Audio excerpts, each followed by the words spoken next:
All right. Let's settle down. It's just crypto. My mama call me Justin. Welcome to a new video about the DFK Void Hunt Bad Mother Clucker. This one's going to be kind of in reference to one of the tips I gave out last time, which is to relook at the skills kind of with fresh eyes based on what has changed and the new mechanics in this fight. I wanted to share 10 of the skills I've been kind of toying around with or observing that they operate either a little bit differently or a little bit better based on those changes. This is not going to be a comprehensive list of the skills, and it'll be subject to change, of course, as I play around more and we learn more about this fight. But I am going to load up the 4 skills that I generally do use on each class. Feel free to kind of copy off my paper if you want a starting point, but realize that you're going to be working without the context of when and why I switch things up, because I definitely don't have like 4 skills set in stone or anything like that. Okay, first up is the Warrior. I really liked the Warrior. I liked him before, though I wasn't really that plugged in on what was optimal. I just kind of liked it, the skills, and they've gotten better because he got buffed a lot in the last patch. I thought he was pretty good before, so I think he's great now. Generally, I use him to substitute for the Knight or the Archer in kind of the Holy Trinity build, or I'll use 2 Warriors at the same time, generally with an Archer. I think that is very strong as well. But getting into the specifics of the Warrior's skills, one that has really stood out for me is Gruff. Now, it stands out because I think its overall power level is very high, and I think its utility in this fight particularly is difficult to kind of intuit. So first things first, the reason you might not want to load this skill is because Mama Bach actually has a passive skill we want to avoid that is giving her a huge buff when she is taunted. That being said, there's a bunch of really kind of creative and powerful things you can do with Gruff. First and foremost, you can start the fight by giving yourselves 2 turns of Unstoppable using Gruff on the baby box. That's going to keep you from getting blinded almost immediately or confused almost immediately, which is one of the ways you can lose this fight, is to just not get out of the gate strong because all of your guys are getting debuffed. You can prevent your main damage dealer or one of your damage dealers, aka the Warrior, from getting debuffed with just using this.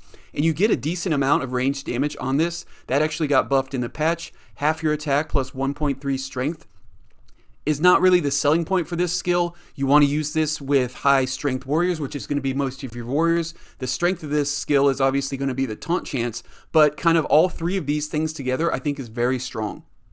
And the most useful thing about this skill is actually in phase 2 of the fight. After you've prepped everybody, Gruff is a really good tool to kind of fix a problem where something went wrong and you're about to get a void chicken, or something went wrong and there's about to be a second lay egg. Bam, Gruff. Problem solved, buys you a turn or 2, and you can kind of pivot and fix whatever went wrong in your run really easily. It's very powerful for that.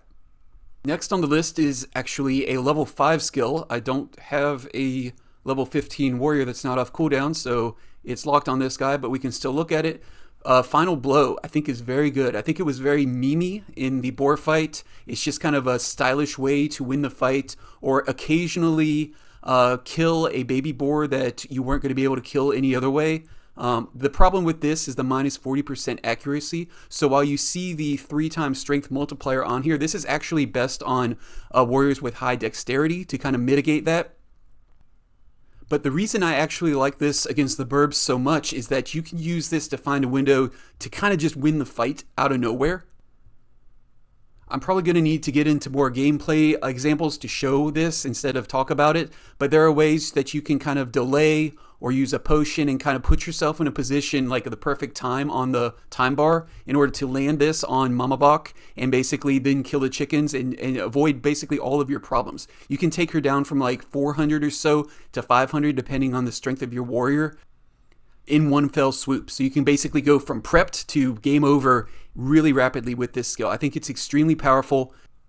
I think it'll get a lot more powerful as we unlock more codexes that can buff the warrior's percentage to hit, because there's not really a way to do that now that I know of other than just having a high dexterity. So anyways, this is kind of a high risk, high reward type of thing, but I think the fact that Mama Bach is in the front row and the fact that we're prepping her down to around 30% or so gives you a lot of flexibility on when to just land this as a devastating attack and just the fight is just over. And if you miss, whatever, we miss all the time, right? We waste mana all the time. It happens. It's not the end of the world. It doesn't put you on exhaustion or anything like that. So it's not like that big of a deal if you miss a 50-50 shot at winning the game. There's actually a third skill that I want to mention for the warrior, although this is more speculative. I'm quite sure that those last two are good. I'm not sure that Whirlwind is good, but it's definitely better. It's definitely worth considering based on the patch changes so that it's not exhausting you anymore, and the fact that with the time bar, slowing everybody down on the other side is extremely powerful. The damage, the AoE damage is nice. I don't think that's the most powerful thing about this. I think if you can slow down one of your guys for 25% in order to slow down two of their guys for 15% or three of their guys for 15%, I think that is extremely valuable. And that is why this is kind of best on warriors with a high endurance as opposed to dex or luck. I mean, it's nice to do more AoE damage always, but endurance is what I want to focus on for guys that are whirlwinding. Because if I'm going to nerf my own speed, I really want a high percentage to nerf two or more of their the enemy's speed as well. I think that's good value. It's also kind of niche where you can actually just win the game in some spots where this is the only skill that does that for you, and it's super fun. I think it's just cool. Like I said, this is more speculative. I'm not sure this is going to be a powerful skill, but it's definitely worth looking at if you're running two warriors, especially because then you can load both Gruff and Whirlwind and have a pretty good time like that. That's what I usually do. Moving on to the Archer, I think is a lot more interesting now. He's still just a damage dealer pretty much, but I think what basically has changed for me is with the time bar and with the potions, that time or speed rather is extremely more prevalent now in the Burb Hunt, and the channeling skills therefore are a lot more interesting to me than they were in the Boar Hunt. So this is kind of a 2-for-1, both, or 3-for-1 really. Sharpshooter I'm interested in, as well as Deadly Aim, and with them I do need to load Shroud, so it's kind of two of these three is what I'm going to load every time. It depends on the luck. So if I have a high luck archer, I'm going to do one small stone in combination with sharpshooter. If I have a low luck, higher strength archer, I'm going to load piercing arrow instead to try to bleed them. And I'm going to load deadly aim instead of small stone, which is kind of, I don't really differentiate between deadly aim and sharpshooter too much. They both kind of do the same thing. They both take one turn of channel and then do a crap ton of damage, which is exactly what you want in this fight when you get to phase 2.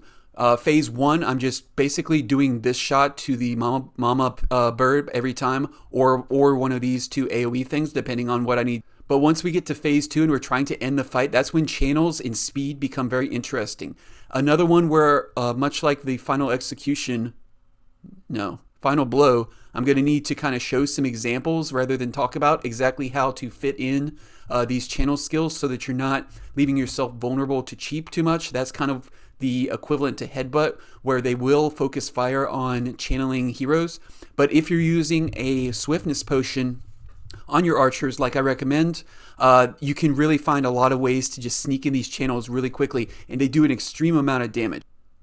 Yeah, the specifics of these two skills doesn't matter too much. I just want a super high damage channeling skill that I can kind of conserve mana. So what the nice thing is about this is just kind of doubling up on your damage for one skill point is also very good if you get in a spot where you have to fight a void chicken, because the way they buff themselves rather is every time you damage them, they have a chance to proc a bunch of terrible stuff. So if you're channeling for one big thing, that's just doing a bunch of damage without proccing that a whole bunch is extremely useful. But this is also useful for setting up a window to kill Mama Bach at the most opportune time to win the fight. Next up is the Priest, and this is kind of an example of one of my previous tips about prioritizing damage are the skills I want to talk about here. First and foremost, Prayer of Might. I wasn't super interested in against the boars, but with the way I'm building my warriors and my archers now, I guess, and knights to a certain extent, my damage dealers, this is actually pretty good.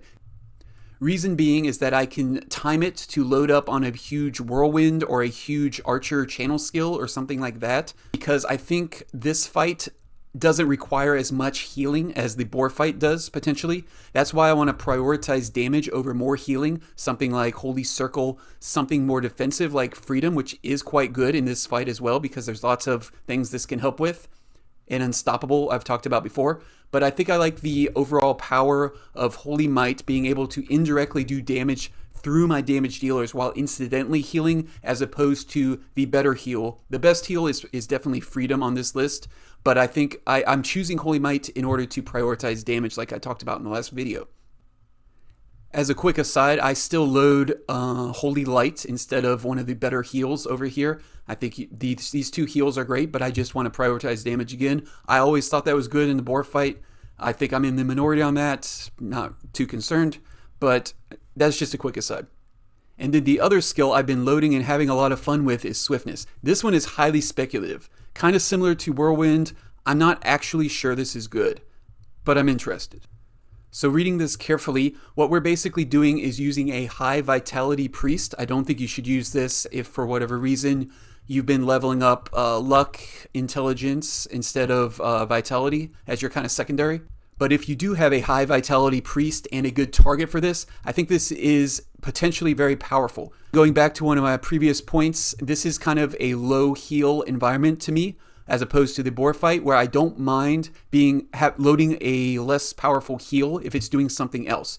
So obviously Holy Beacon and Prayer Protection, those kind of do the same thing as far as I'm concerned, but these are just purely defense. And what this can do on an archer that already has a Swiftness potion active is give it a huge agility boost for 4 turns while healing it. That part's important, by the way. If it didn't heal, I'm completely out on this, but it does heal for a lot, just not as much as the other ones, and it gives you this incidental benefit of the agility. Archer specifically is going to benefit from this agility, which you can stack twice, by the way, if you do this back-to-back, healing your Archer and giving it... I have one good mythic priest that has 28 agility it's giving. It's only a level 11, so that's going to get higher and higher as I get more vitality. Anyways, it's a significant amount of agility. And getting 1 or 2 of those stacked on your Archer is going, while they're using a bunch of channel skills, is A, it's going to give it an extremely high evasive score because you're getting more evasive from the agility and the shroud bonus. And B, it's going to just tack on more and more and more speed. And it should stack with the potion because the potion gives you actual speed, whereas this gives you agility, which is indirectly affecting your speed. So I'm trying this out. I think it's good just because I don't think the other two are necessary to win the fight. When this battle is going well, you don't need that many heals. It's good to have some incidental heals from both Swiftness and Prayer of Might, but I'm prioritizing the damage again over better heals on purpose. And when I refer to damage with respect to this, I mean getting my Archer some amount of extra attacks. If I can heal my Archer, boost his defense based on this agility, and get it even half of a speed bar in terms of an attack, I think that's a really good use of our resources. Last but not least is the Knight. I think the Knight is very good in this fight because it can attack the front line very well, and obviously that's where Rockbach is. First skill is actually the biggest gainer, I think, in usefulness. I'm not really a tier list guy, but I would basically rate this unusable in the boar fight just because it costs so much mana and doesn't do hardly anything. I almost always had the passive skill in the boar fight just because the other two kind of just were too much mana and didn't do much. However, in the burb fight, this is, I don't know, S tier. If we're being strict about it, like whatever the highest is, 3 S's, 5 S's, who cares? I think it's amazing. The reason is because Rockbach is right in your face and she's going to channel, almost certainly. Unlike the tier 3 skills, such as, what's this one called? Forever Vigilant. I use this a lot against boars. The Shield Smash gives you 2 opportunities to disrupt her channel, not 1. First and foremost, you want a lot of strength in order to use this skill, although it's not necessary. I have kind of informed my own kind of Knight rankings based on this skill being great. You really want to prioritize Knights now, in my opinion, that have a lot of strength over just vitality, because you're getting a smallish chance but significant chance to stun 15 plus 3 times whatever strength.s is, which is where you really want to have a lot of strength to maximize this, because stun is devastating. And you also get 60 plus 2 times strength to push target 1. Now that may not seem very good. In fact, it's kind of bad to push Mumbach if you're running a knight, but that does interrupt her channel as well. So like I said, you get 2 chances, one for stun and one for push. And if you manage to stun, it completely screws them up. It's just a very powerful thing to land. It skips their turn, obviously. We've all been stunned by Wild Charge. We know what it does. It's really bad. It's really powerful. That's why it's an elite trait as well. So that's the biggest change in the night for me. A small change is I'm loading Iron Will instead of, I forgot what it was already, Forever Vigilant. I'm never running this. I don't really want to move them around. That's kind of a bug, not a feature of Shield Bash. But what I want to do is potentially silence the last chick. Or Baby Bach, we're calling them, I guess, to be consistent. I don't want to do this often. I won't have to do this often. This is a niche skill, which is perfectly fine because almost all of our night turns are going to be spent mighty striking, and then some are going to be doing extremely expensive and powerful shield smashes, and then maybe once out of every 2 or 3 fights I'm going to want and need an Iron Will. So the use for this comes up relatively frequently, but not that much if you're using the strategy I outlined in my last video, where we end up with Rockbach, who is prepped but not quite dead, and an egg. What will often happen is the egg will hatch before we can crack it because Rockbach's in the way and we're prioritizing that instead. Or we have a untimely miss or whatever happens and the egg hatches. Then you have 1 round to kill. I don't know if it's quite full health. It has like 250 or so hit points. Depends on your level, I guess. But it's not a given that you're going to be able to kill that guy before it turns into a void chicken. So you want to have something like Iron Will available.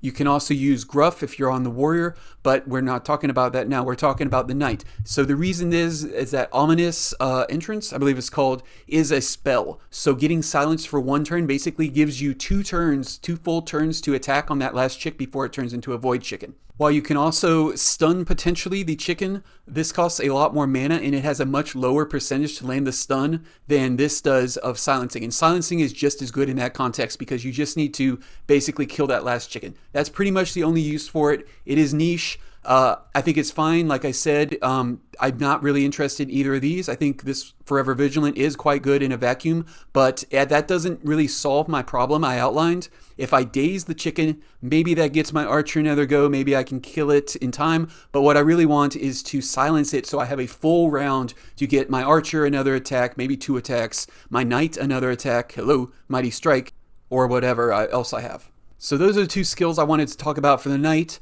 As a quick aside, I always thought Mighty Strike was non-negotiable for the knight, even in the boars. Without this, the hero just does so little damage that it's kind of embarrassing. So while Challenge is quite good for a lot of the reasons that Gruff was good, I think it's actually unplayable. I think it's a huge mistake to load Challenge instead of Mighty Strike, especially against the Burbs. Because this is exactly what you want to be doing. Maximum damage against range number 1. If you're loading this instead for kind of niche uses, it doesn't even give you Unstoppable, by the way. You're just not doing enough damage. So I think that was 10 skills to outline. Like I said, this is designed to be a shorter video just to get through it and give you some ideas as you're putting your initial comps together. I'm sure as we go along, I'll find some uses for some more skills and update this, maybe. But that's just a matter of reps. I do think there will probably be some more skills that are very good as we get into it and get more reps. But for now, I think that's a good place to call it. Bye.